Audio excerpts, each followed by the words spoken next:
Hi everyone, this is Brad. This is the first recording I'm making for my website. Hopefully I'll get to make some more pretty soon. This is from a talk I gave at Frontiers in Optics, which is one of the Optical Society of America annual meetings. And the title is Nonlinear Reference Phases in Synthetic Optical Holography, or SOH. SOH has been something I've been working on with Scott Carney at the University of Illinois at Urbana-Champaign. There are a couple of publications on it now. I should say a few publications on it now. It's a way to make digital holograms point by point rather than in the wide field, and it lets us do holography in cases where it's hard or impossible to make a wide field reference wave. This presentation specifically is about nonlinear reference phases. So instead of using a plane wave, which is typical in holography, we use other kinds of waves. So let's start with digital holography. Just a quick review. We assume we have some signal over here, some field in a plane that we want to know. It's a complex field. So I've written it or drawn it as a phase object here, but in general it has amplitude and phase. And we image it on a CCD. Well, unfortunately, CCDs don't record fields, they record only intensities. And there are lots of reasons we might want to know the complex field.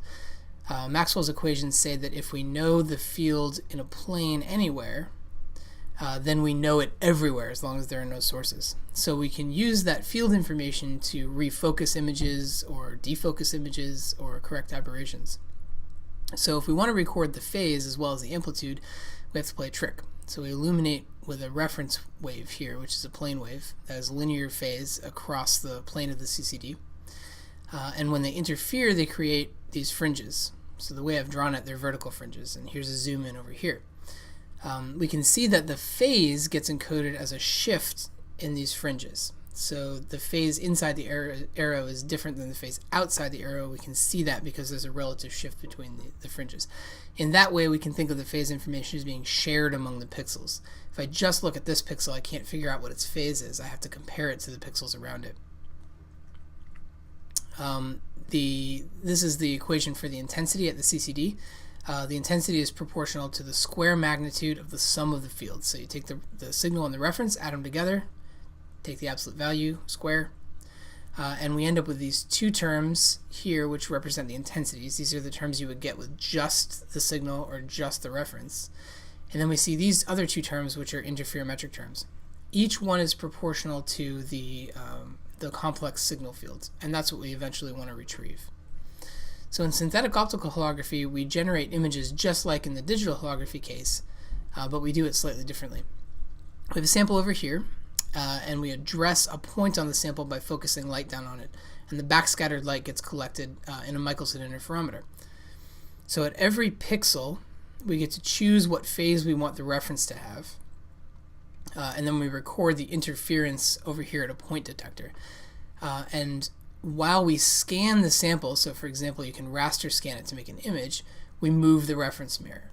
So if we want to make a standard linear phase hologram, then we have to mimic a reference wave that's a plane wave over here. And we do that by just moving the reference mirror linearly in time forever while the sample is being scanned.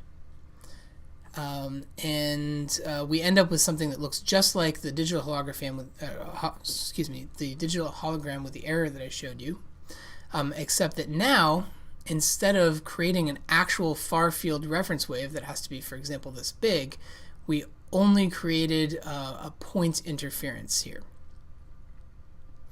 This is a lot like artificial reference waves in the radio. It's been around for quite a few years, since the 70s. Where an object is scanned or a signal is scanned, raster scanned, and then once it's converted to an electrical signal, it gets combined with a local electrical reference signal. It's a little bit different in optics because detectors aren't fast enough to create an oscillating electrical signal. You actually have to interfere the optical fields and then record the signal.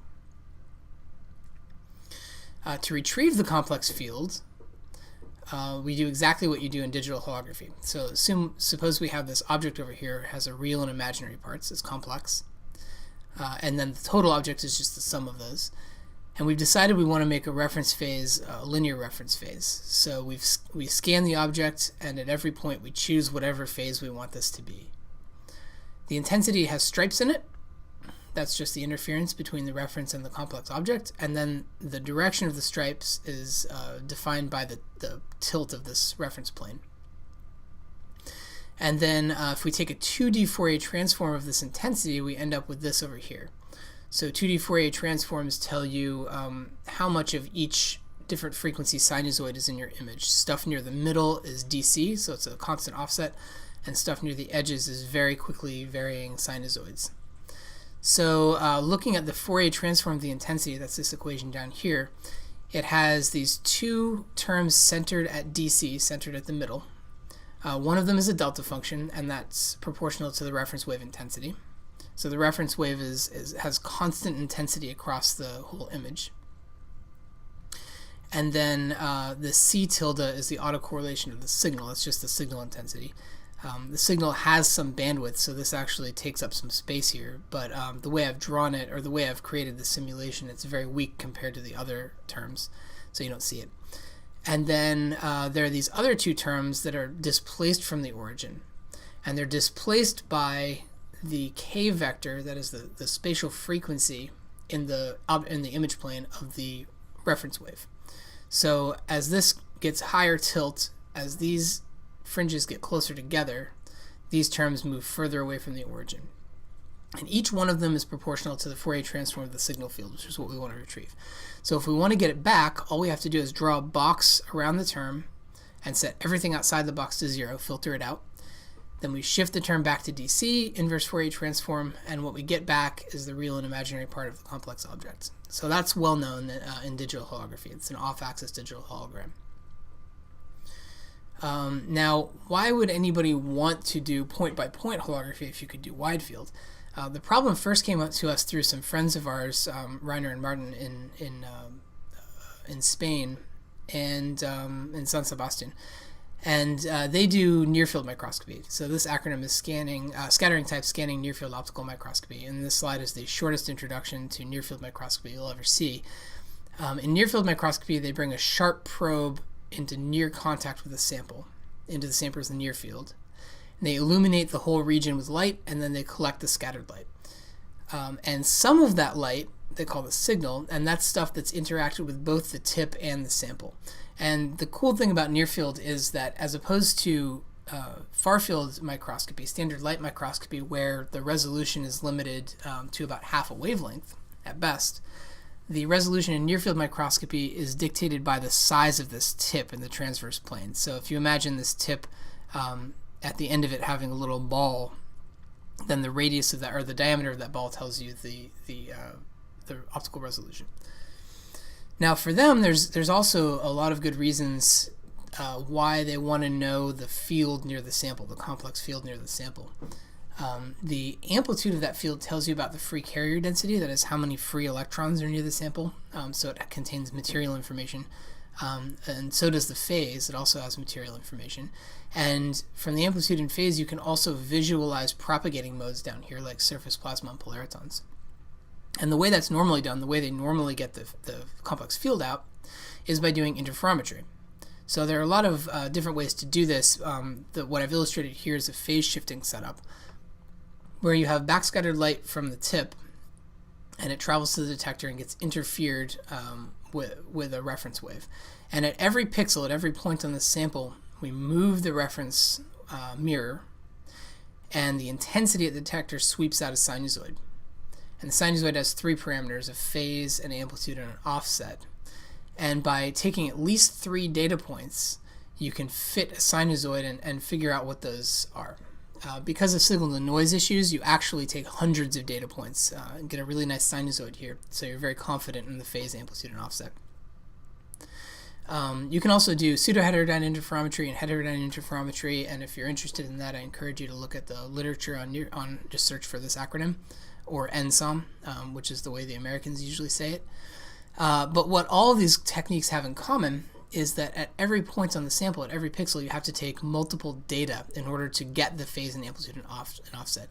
If we only recorded 1 datum or 2 data here, we would not be able to uniquely extract these. So the fact that we're recording multiple data slows down the measurement and ultimately limits the size of the scans you can take in a certain amount of time. So wouldn't it be cool if we could only take one datum per pixel? And that's exactly what synthetic optical holography does. To modify our previous setup, all we have to do is replace the object with this tip and sample. I say it's really easy, but of course there are a lot of sophisticated electronics involved. But now the tip sample region is illuminated and the backscattered light is collected on this point detector and interfered. And then as the reference mirror is moved, the sample is scanned in X and Y to create an image. These are some examples of typical data we get from that setup. The first one is resonant optical antenna. So the antenna is made of gold, and it's designed to be resonant with the illumination wavelength of about 10 microns. The top image is topography. The near field instrument automatically gives us an AFM image because it's a tip that's dragged over the surface. So that's what this top one is. The second one is the intensity. And just like in the previous examples, we see this fringe pattern, and that's from the artificial reference wave interfering with the signal. And using our standard retrieval methods, we get an amplitude and a phase. So instead of showing the real and imaginary parts here, it's more convenient in near field often to show the amplitude and the phase because they end up being easy to interpret. The amplitude has these hot spots near the edges of the antenna. The technical name for those is in fact hotspot, and it shows where the electrons are concentrated. So in an antenna, we expect those to be at the tips of the dipoles.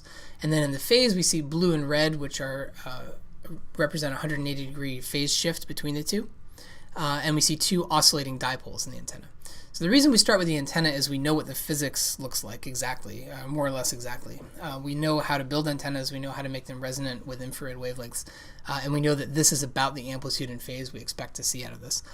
And in fact, if you compare this to other techniques, pseudoheterodyne, heterodyne, that are more standard in the literature, we see the same thing. So this confirms that we are operating more or less like we want to. Down here, these are zinc oxide nanowires, which have been grown out of the screen and then cleaved off and polished. So we're looking at the end faces of them. And if we zoom in, we see that the edges of the wires, these sort of hexagon shapes, are bright, and that means that there are more free carriers at the edges. That's not what's cool about this image, though. This is known physics of nanowires. What's cool about this is that typically you have about 3 or 4 hours to take a near-field image.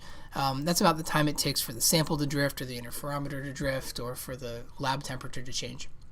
And so you're limited to a few tens of kilopixels, maybe 50, 60 kilopixels. In contrast, this image, which was taken in the same time, was 10 megapixels. So you can scan much larger regions and then zoom in and see sufficient detail. Alternatively, you can think about doing dynamics experiments by picking a small region and just scanning it over and over very quickly. Now, if you look carefully at this zoom in, you'll see this dark line here. And that comes from the fact that we said before we were going to move the reference mirror linearly in time forever. But in fact, that reference mirror is mounted to a piezoelectric device. It's a closed-loop, long travel range piezoelectric device.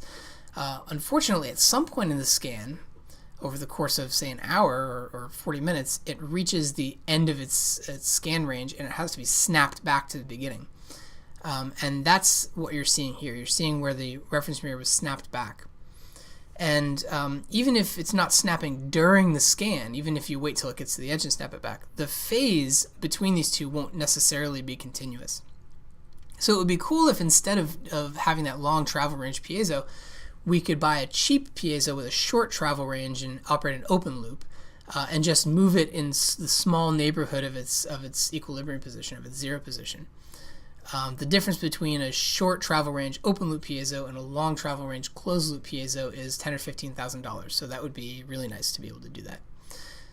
And of course we can, because in synthetic optical holography we have complete control over what the reference wave is. We could make a reference wave that would otherwise be very difficult to do in the far field. So suppose instead of moving the reference mirror in linearly in time, we oscillate it about its zero position. Well, then the reference wave, as a function of time, is complex valued, and its phase has some modulation depth times a sinusoid, where we get to choose the frequency of the oscillation. Well, if we raster scan the image, we end up with something that looks like this. We end up with a sinusoid going in this direction. I'm looking at the phase here, so I take this whole thing, yeah, the phase of this guy, which oscillates. We have to slightly modify the inversion algorithm, though. If we take the same object we had before, the reference phase now is a sinusoid, the intensity looks pretty much the same as it did before. It looks like this stripy pattern. But now if we take a 2D Fourier transform, we no longer see, before we saw a DC term and then two other Fourier terms. Now we see this whole series of terms, and actually they bleed off the edge here and then come in the other side, and in principle they keep going forever. So what's going on here is, in order to describe this signal, we need to invoke all these harmonics of the mirror oscillation frequency. So I call these the +1, +2, +3, -1, -2, -3 harmonics. And instead of just filtering out one of them, we now need to get two of them, because the odd ones, the 1, 3, 5, etc., represent the imaginary part of the signal. And the even ones, 2, 4, 6, etc., represent the real part of the signal. So we need to filter out each of these independently and then weight them by how much energy is in them, which is this Bessel function down here. So it has the modulation depth. Higher modulation depths put more energy in higher frequencies. So we scale it by this Bessel function and scale it by its phase, the reference phase, and then add them together to reconstruct the signal. And again, we end up with these this real and imaginary part. So this equation just shows the representation of the Fourier transform of the intensity. We again have the reference intensity, which is just a delta function in Fourier space. We have the autocorrelation of the signal intensity, which is spatially extended. And then we have these terms here. Each one of these is either the real or imaginary part of the is proportional to either the real or imaginary part of the reference, and then the proportionality constant is this Bessel function. So looking at experimental validation, this is a piece of graphene. I shouldn't say graphene because it actually has multi-layers in some places, but it is graphene sheets all stacked together, a few of them, and we're looking at a grain boundary here. And this is what the intensity looks like. It has these horizontal stripes. This is the reference mirror is oscillating more quickly in this direction than in this direction. The Fourier transform of the image now has all these Fourier terms that we talked about. The DC term is very weak. This is the log of the absolute value of the Fourier transform. And then each one of these, if we filter it out, shift it to the center inverse Fourier transform, gives us either the real or imaginary part of the field. And when we scale those and add them together, we can then take the amplitude and the phase. And the amplitude shows a little bit higher little bit higher free carrier charge at the edges, and then it has this characteristic phase pattern. This is characteristic of a plasma polariton propagating away from this edge. And we can compare this to the case synthetic optical holography with a linear reference. The intensities look really similar, but the Fourier transform now only has these two terms. So we just filter out, shift back to the center, inverse Fourier transform, and we get something that looks the same, with two notable differences. The first one is that this image, the sinusoidal one, appears a little bit blurry compared to this one. This has a little bit sharper edges. So what's going on there is that because I had these neighboring terms, each of these filters had to be smaller in Fourier space, and all the sharp feature information is now outside of this filter, and we lose it. If we wanted to compensate for this, we have a couple options. You can either oversample the image dramatically so that all of the high spatial frequency information is inside this filter, or else you can set the mirror oscillations such that these things are spread out differently in Fourier space. Right now they're stacked vertically, but you could actually increase the distance between them by increasing the mirror oscillation frequency, and then you can make the filters bigger. The other difference between these two is that we see these dark lines in the sky, and that is from the reset of the mirror, which we do not see over here. We never have to reset it.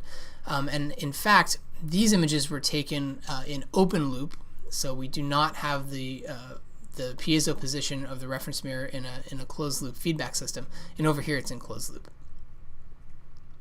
This has now been accepted and actually published. I haven't updated that, but you can look at my CV.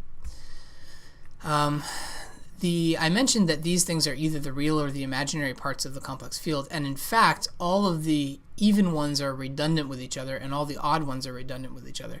So in fact, we don't have to take the terms +1 and +2. We could take, for example, +2 and +3, as long as we have one odd one and one even one. This is what that construction looks like, and it looks just like the other one. It's redundant information. And since we have all this redundant information, we could think about including multiple terms, not just two of them. And in some cases, for certain noise models, we can actually get a signal-to-noise improvement. And that's what this slide shows. So here we have, instead of two terms, using 1, 2, 3, 4, 5, 6 terms to reconstruct this. And the way we do this is we weight each of these by its Bessel function, and we add them all together, and we get this retrieved phase and amplitude out. Now, fortunately for our experimental collaborators, and unfortunately for me, this is a very high signal-to-noise experiment, and there isn't much noise in this interferogram. But luckily I am part theorist, so here I've taken their data and added Gaussian distributed white noise to the interferogram, and this is what its Fourier transform looks like now. It's quite noisy. And if we just take this two-term reconstruction, we see a lot of noise in the amplitude and phase images, particularly in the phase image, quite sensitive to noise. And now if we do an 8-term reconstruction, we're now combining information from all these terms, and the noise tends to average out.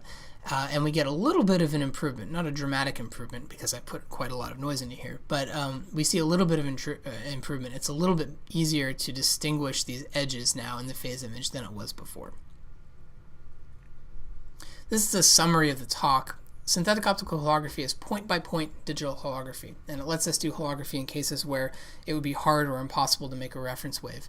It's fast. I showed you the 10 megapixel image as opposed to the typical tens of kilopixel images, so we can either scan a really large area or a really small area very quickly. It's simple. It's just a Michelson interferometer, and it's versatile. So one thing you can do is overlap additional laser beams on the original one at a different frequency and look at the optical response of your sample at different frequencies. So you can start to think about doing spectroscopic imaging. Let me actually go back and look at one of these images. So instead of seeing just two terms in Fourier space, you'd see an additional pair of them pop up for the other frequency. And then each one of these could be filtered out separately. And so in that way, you can fill this whole Fourier space with different frequencies. We can do nonlinear as well as linear reference phases. Linear reference phase is what typical digital holography does, but we are free to choose whatever reference phase we want. And in fact, we can generate reference phases which would be impossible to generate at the detector. For example, ones that exceed the diffraction limit. In particular, there are some cases where we have a constraint on our phase shifters. So in this case, we had a mirror mounted on a piezo, and we wanted to operate with short travel range and open loop piezos. And sinusoidal reference phases would let us do that. We had to create a new retrieval algorithm. And then so far I've talked about how cases where we don't know anything about the sample, except that it's band limited. Of course, if it has very sharp features, they'll fall outside the filters. But in some cases, we might have other prior information, like our sample is made of point scatterers or layers or something like that. And it's possible that we can engineer the artificial reference wave so that it's matched to our sample type. So we have only a few different types of samples we're looking at. Maybe we can reduce the number of points we need to take, or make the inversion more robust to SNR. So I encourage you to check out my other videos once they're up. I'll elaborate a little bit more on SOH and hopefully talk about some other things. Thanks for watching.